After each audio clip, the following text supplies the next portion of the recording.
시편 79편 1절에서 13절 말씀 함께 보십니다. 하나님이여, 이방 나라들이 주의 기업의 땅에 들어와서 주의 성전을 더럽히고 예루살렘이 돌무더기가 되게 하였나이다. 그들이 주의 종들의 시체를 공중의 새에게 밥으로 주의 성도들의 육체를 땅의 짐승에게 주며 그들의 피를 예루살렘 사방에 물같이 흘렸으나 그들을 매장하는 자가 없었나이다. 우리는 우리 이웃에게 비방거리가 되며 우리를 에워싼 자에게 조소와 조롱거리가 되었나이다. 여호와여, 어느 때까지니까? 영원히 노하시리이까? 주의 진노가 불붙듯 하시리이까? 주를 알지 아니하는 민족들과 주의 이름을 부르지 아니하는 나라들에게 주의 노를 쏟으소서.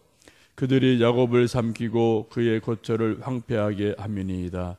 우리 조상들의 죄악을 기억하지 마시고 주의 긍휼로 우리를 속히 영접하소서. 우리가 매우 가련하게 되었나이다. 우리 구원의 하나님이여, 주의 이름의 영광스러운 행사를 위하여 우리를 도우시며 주의 이름을 증거하기 위하여 우리를 건지시며 우리 죄를 사하소서. 이방 나라들이 어찌하여 그들의 하나님이 어디 있느냐 말하리이까? 주의 종들이 피 흘림에 대한 복수를 우리의 목전에서 이방 나라에게 보여주소서.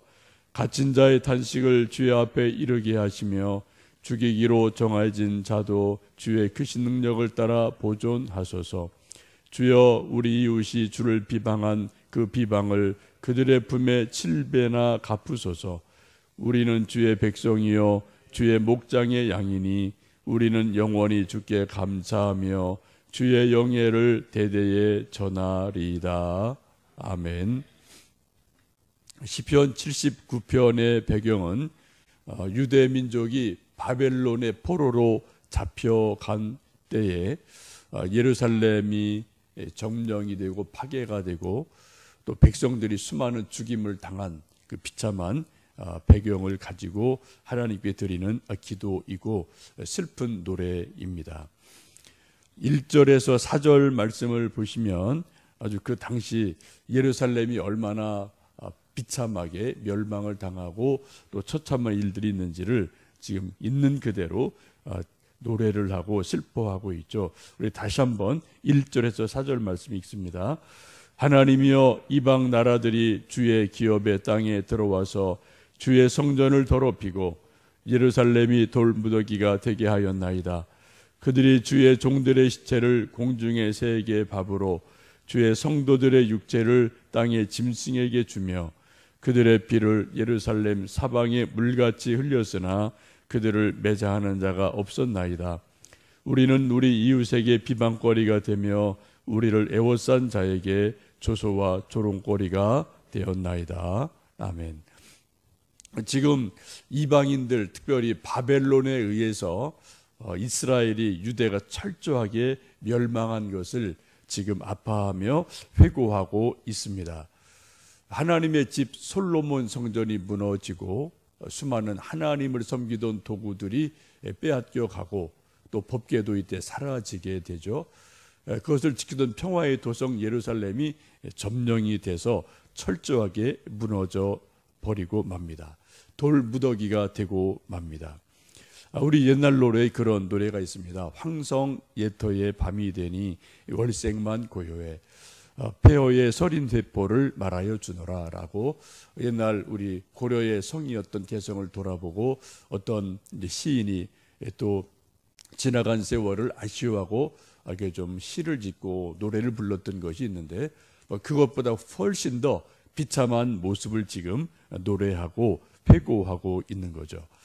백성들의 시체가 그 예루살렘 앞에 너무 많이 있어서 묻어줄 자도 없고 공중의 새 밥이 되고 또 여러 실랑들의 밥이 되고 짐승들이 물어뜯는 것이 있고 그때 흘린 피가 예루살렘 사방에 물같이 흘러가는 그런 처참한 모습을 지금 기억하고 또 아파하고 있습니다. 그 결과 주변에 또 수많은 이방 나라들이 하나님을 믿던 나라가 왜 그렇게 되었느냐, 또 하나님의 집이 왜 멸망당했느냐라고 조롱하고 또 비난하는 그러한 웃음소리, 비웃음소리를 듣는 가슴 아픈 것을 토로하고 있습니다. 우리 믿는 사람들이 인생을 살면서 큰 어려움 중에 하나가, 우리 믿는 사람들이 고난을 당하고 어려운 일을 당했을 때 내 자신도 참 그게 힘들죠.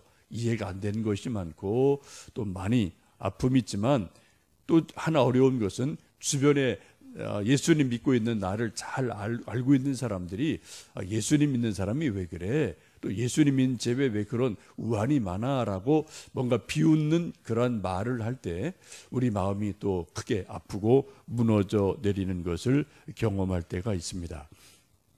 여러분, 왜 이스라엘이, 유다가 왜 고난을 당하고 멸망을 당하고, 지금 우리 함께 시편에서 이 말씀 읽는 것처럼 이런 나라가 멸망하고 하나님의 집 솔로몬 성전이 파괴가 되는 그런 아픔을 당하고 그런 조롱거리가 되었을까요? 그 이유가 무엇입니까? 군사력이 약해서요? 경제력이 약해서요? 그것도 하나의 이유가 될 수 있습니다. 그래서 성경을 보면 어떤 경우도 군사력이 약해서 나라가 멸망했다, 경제가 좀 나빠서 나라가 망했다, 그런 것을 이야기한 경우는 한 번도 없습니다. 그 근본적인 심층적인 이유가 무엇입니까? 하나님에게 죄를 범했기 때문이다. 하나님이 손을 놓으셨다, 그래서 망했다라고 성경은 곳곳에서 말씀을 합니다. 우리 8절에도 그런 고백을 하고 있죠. 8절 말씀을 읽습니다. 우리 조상들의 죄악을 기억하지 마시고 주의 긍휼로 우리를 속히 영접하소서. 우리가 매우 가련하게 되었나이다. 지금 이 예루살렘의 멸망을 회상하면서 그처럼 처참한 죽임이 있고 성이 파괴가 되고 성전이 무너지는 것의 근본적인 이유를 조상들의 죄악에서 찾습니다. 그래서 지금 기도하기를 우리 조상들의 죄악을 이제는 더 이상 기억하지 마시고 용서해 주십시오라고 고백을 합니다. 우리 인간이 당하는 모든 고난, 죽음, 질병, 이런저런 마음의 상처, 이 모든 것도 따지고 들어가면 가장 깊은 뿌리는 바로 죄로부터 나오게 됩니다. 우리 모두에게는 아담의 원죄가 있습니다. 여러분, 태어날 때부터 근본적으로 죄인이에요. 우리 죄의 뿌리가 있기 때문에 우리가 인생을 사는 동안 우리에게는 또 개개인의 자범죄가 있습니다. 말로 생각으로 행동을 하는 크고 작은 자범죄들이 있어서 이 세상에 어떤 한 사람도 의인은 없다라고 시편도 말씀하고 있고, 로마서 3장도 사도 바울이 이 세상에 의인은 없나니 하나도 없다, 하나님이 아주 눈을 크게 뜨고 찾아보셔도 의인이 없다라고 탄식하는 말씀을 듣습니다. 이런 죄인들이 모여 사는 어떤 국가, 사회, 마을, 그곳에도 여러 가지 사회적인, 국가적인 차원의 수많은 죄들이 역사에 이곳저곳에 있음을 우리가 잘 알고 있습니다. 지금 죄로 인해 죽게 된 백성들, 또 조상들의 죄로 인해서 멸망한 예루살렘, 또 이런 것을 생각하면서 지금 8절 하반절 중반절 보시면은 그렇게 하나님의 은혜를 구합니다. 주의 긍휼로 우리를 속히 영접하소서. 우리가 매우 가련하게 되었나이다. 우리에게 죄를 용서하시고 긍휼을 베풀어 주십시오. 우리가 가련한 존재가 되었습니다. 불쌍한 존재가 되었습니다. 라고 자신들의 처지를 하나님 앞에 토로하며 좀 용서해 주십시오. 긍휼을 베풀어 주십시오. 라고 기도를 드립니다. 여러분, 우리 인간이 개인도 마찬가지고요, 한 마을도 마찬가지고 민족이나 국가도 마찬가지고, 하나님에게 용서받는 유일한 길은 하나님의 긍휼하심을 얻는 길 밖에는 없습니다. 우리 인간이 군사력을 더 증강을 한다고 해서 그 나라가 구원을 얻나요? 그렇지 않고요. 또 경제적인 어떤 그런 풍부함이 더 많다고 그 나라 민족이 구원 얻나요? 그것은 결코 그렇지 않습니다. 우리 인간의 개인이든 민족이든 근본적인 것은, 용서받는 것은 하나님의 긍휼하심을 받을 때, 하나님이 우리를 불쌍히 여겨주실 때, 가련하게 여겨주실 때, 그때만 우리가 정말 하나님의 용서를 받을 수 있습니다. 여러분, 우리가 복음서를 읽다 보시면은 수많은 사람들이, 병든 사람, 아픈 사람, 수많은 사람이 예수님께 나와서 도와주시기를 요청할 때, 병 고쳐주실 요청할 때 하는 공통적인 그러한 기도랄지 그런 요청이 있어요. 그 내용이 무엇입니까? 주님, 나를 불쌍히 여겨 주소서. 이 말씀을 계속 백성들이 하거든요. 병자들이 하거든요. 근데 그 말을 듣고 예수님께서 그를 불쌍히 여기사 기도해 주셨다, 안수해 주셨다, 그를 일으켜 주셨다, 이런 말씀이 복음서에 계속 등장하는 것을 보실 수 있습니다. 주님이 그들을 불쌍히 여기실 때 그들이 어떤 처지에 있든 그들을 다시 일으켜 주십니다. 그래서 우리가 회개하고요, 하나님께 기도할 때 주님, 나를 불쌍히 여겨 주소서라고 기도하는 것이 기도 응답을 받는 가장 좋은 길, 성경이 말씀하는 소위 첩경이라는 것을 우리가 볼 수 있겠습니다. 우리가 잘 알고 있는 세계적인 복음 전도자 빌리그레엄 목사님이라고 있죠. 우리가 개인적으로 만나볼 일은 없지만 한국에도 여러 번 다녀가셨고 또 TV에서 또 보신 적도 있고, 여러분 혹시 엑스포 74나 민족 복음화 대성회 80년도 이런 거 할 때 여의도를 가보신 분도 계실지 모르겠습니다. 그때 우리나라에 큰 영향력을 끼치셨고 또 여러 차례 다녀간 분이기도 합니다. 이분이 워낙 유명해서 세계적으로 수많은 상담을 받고 또 이제 답을 주고 이런 일을 하기도 하셨는데, 한 번은 미국에서 어떤 사람이 이제 그런 상담을 했답니다. 자기가 너무 많은 죄를 져서 말로, 삶으로, 행동으로 너무 많은 죄를 져서 죄책감이 너무 들어서 도저히 살 수 없어서 이 목사님에게 좀 상담을 했습니다. 저는 너무 많은 죄를 졌습니다. 말로 다 할 수 없는 흉악한 죄, 부끄러운 죄를 너무 많이 졌습니다. 이게 말하면서 자기가 지은 죄, 살인, 간음, 강도, 도적질, 욕하는 것, 배신한 것, 하여튼 인간이 짓는 수많은 죄들을, 자기 죄를 그 목사님에게 쭉 열거하면서 말로 다 할 수 없는 이보다 더 많은 죄를 지어서 늘 제가 죄책감 속에 있고 정말 지옥 갈 두려움이 있습니다. 제가 궁금한 것은 이 수많은 이런 부끄러운 죄를 많이 지었는데 하나님이 용서하지 못하시는 죄가 혹 이 중에 있지 않을까 두렵습니다. 그 죄가 무엇입니까? 라고 자기 딴에는 정말 죄를 너무 많이 지어서 하나님께서도 용서하지 않으시는, 용서하지 못하실 죄가 있지 않나, 근데 그런 두려움이 있어서 질문을 드렸습니다. 이때 빌리그레엄 목사님이 아주 유명한 답을 주셨죠. 하나님께서 당신의 죄를 용서하지 못하시는 것이 딱 한 가지 있습니다. 이 사람이 깜짝 놀랐어요. 다 용서해 주시는데 딱 한 가지는 용서 안 하십니다. 그러니까 놀랐죠. 이게 뭡니까? 그랬더니 목사님 하시는 말씀이 하나님께서 사랑하시고 우리를 용서해 주신 것을 믿지 못하는 그 불신의 죄는 어떤 경우도 용서하지 않습니다. 여러분 이해되십니까? 하나님이 우리 인생들을 용서하지 못하시는 죄는 아무것도 없어요. 무슨 죄든 다 용서하십니다. 근데 하나님이 용서하지 않으시는 딱 하나의 죄가 뭐라고요? 하나님의 사랑을 인정하지 않는 불신. 하나님이 독생자 예수님을 십자가에 보내셔서 우리 모든 죄를 담당하셨는데 그 용서하심을 믿지 않는 불신, 이것은 어떤 경우도 하나님도 용서하지 않으신다. 그런 말씀을 듣고 이분이 위로 얻고 구원 얻는 놀라운 일이 있었습니다. 여러분 그렇습니다. 우리가 성경 보시면은 다윗도 보면은 우리 인간적인 기준으로 보면 엄청나게 문제가 많은 분이에요. 살인에, 간음에 하여튼 수많은 죄가 있지 않습니까? 하나님이 그를 어떻게 여기십니까? 하나님의 마음에 합한 자로 인쳐주시지 않습니까? 왜요? 인간적인 자기 범죄가 비록 있을지라도 하나님의 긍휼하심을 바라고 하나님 앞에 눈물로 회개할 때 하나님이 그를 또 무한 용서하시는 것을 봅니다. 하나님의 용서는 무한하셔요.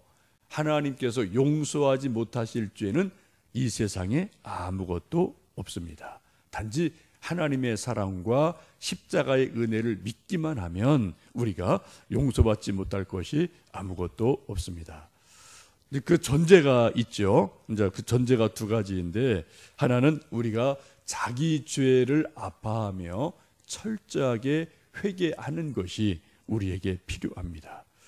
내 죄 지은 것을 인식하고 인정하고 자백하고, 요한 1서에 있는 것처럼 우리 죄를 자백하면 저는 미쁘시고 의로우사 우리 모든 죄를 용서하신다라는 말씀이 있지 않습니까?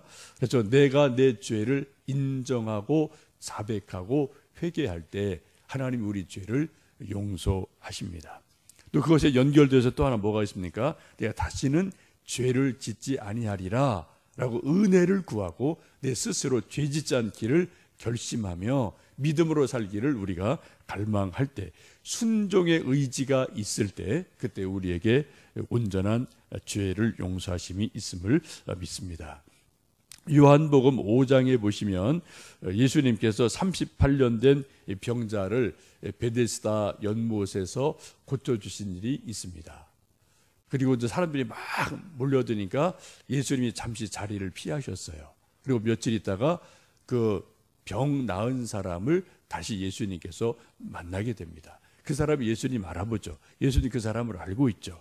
그때 예수님이 그 병 나은 사람에게 이렇게 말씀합니다. 그 후에 예루살렘 성전에서 그 사람을 만나 이르시되, 보라, 내가 나았으니 더 심한 것이 생기지 않게 다시는 죄를 범하지 마라 라고 말씀을 하셔요. 그의 병을 38년 된 죄를 완전하게 고쳐주셨습니다. 그리고 다시 병이 생기지 않게, 더 심한 병이 생기지 않도록 어떻게 하라고요? 다시는 죄 짓지 마라 라고 믿음으로 살 것을 주님께서 권면하시는 말씀을 우리가 요한복음 5장에서 볼 수가 있습니다.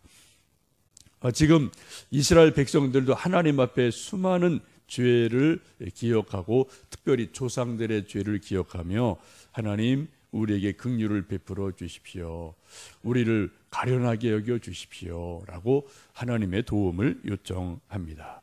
그리고 나서 하나님의 영광이 되도록 다시 회복을 주십시오 라고 기도를 하죠. 우리 9절 말씀, 12절 13절 말씀 읽습니다.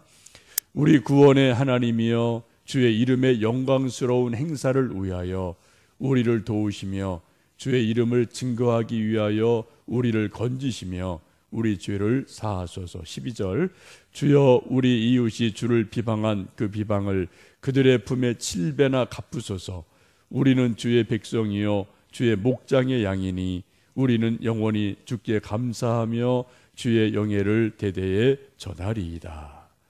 지금 조상들의 죄로 인해서 나라가 멸망당하고 포로로 잡혀가고 솔로몬 성전이 파괴되고 주변 이방 나라의 조롱거리가 된 상황에서 다시 한번 회복을 위해서 주님 긍휼을 주십시오, 우리를 불쌍히 여겨 주십시오 라고 기도하며 하나님의 이름을 높이는 영광스러운 일들이 있기를 지금 소망하며 기도를 하고 있습니다. 그리고 그들의 수많은 사람들에게 얼굴을 들 수 있는 좀 존재가 되게 해 주십시오 라고 기도를 합니다. 우리도 인생을 살다 보면은 그런 일이 있죠. 하나님 잘 믿는 사람이 여러 가지 어려움을 당할 때, 혹은 뭐 우리가 부끄러운 죄를 지었을 때 얼굴을 듣지 못할 때가 종종 있어요. 옛날 어른들은 면을 들지 못하겠다, 한자를 써서 말씀하기도 하시는데, 그래서 좀 면을 세워주세요, 좀 얼굴을 들 수 있게 떳떳하게 해주세요, 이런 기도가 사실 우리에게 뭐 종종 있기도 하죠. 지금 그러한 기도를 지금 이 백성들이 하고 있습니다. 그러면서 이웃 나라들에게 그들이 비방한 것을 7배나 그들에게 갚아주십시오 라고 기도를 합니다. 그리고 마지막 하나님께 탄원한 것이 13절 보시면, 우리는 주의 백성입니다, 주의 목장의 양떼입니다, 우리를 다시 좀 하나님 영예가 되도록 우리를 세워 주십시오 라고 호소하며 기도를 합니다. 이 아침 우리도 기도할 때 혹시 우리 민족의 죄를 돌아보며 회개할 것이 있으면 우리가 기도해야 될 것 같고요. 우리 또 개개인의 죄들이 다 나름대로 없지 않습니다. 우리 개인의 죄를 주님 앞에 긍휼히 여겨 주십시오. 내가 가련한 존재가 되었습니다. 불쌍히 여겨 주시기를 회개하며 기도하시고, 맨 끝에 있는 말씀처럼 하나님의 영광이 되도록, 하나님의 영예가 되도록 내 좀 얼굴을 좀 들어주십시오. 우리 아들 딸들의 얼굴을 좀 들어주십시오. 우리 민족의 얼굴을 들어주시고, 특별히 이 땅에 세우신 한국교회, 또 오늘 아침 나오셔서 기도한 우리 광교소망교회가 하나님의 영광을 드러내는 얼굴이 되도록 우리를 세워주시고, 좀 교회를 세워주시고 부흥케 해주십시오. 기도해 주시면 좋겠습니다. 이제 다음 주 목, 금, 토 저녁에 최일도 목사님 사경에 인도해 주실 터인데, 특별히 좀 강사 목사님 위해서 건강 위해서 성령 충만하도록 기도해 주시고요. 또 우리 개개인이 아무리 또 강사 목사님이 귀한 말씀 전해 주셔도 우리가 말씀 받을 준비 안 돼 있으면은 그냥 지나가는 말에 불과해요. 우리가 정말 가난한 마음으로, 사모하는 마음으로 또 하나님 말씀으로 은혜 받도록 기도하고, 우리 주변의 자녀들, 친구들, 이웃들 또 권면하셔서 함께 은혜 받는 시간 되도록 우리 함께 좀 기도해 주시면 좋겠습니다. 함께 기도하겠습니다.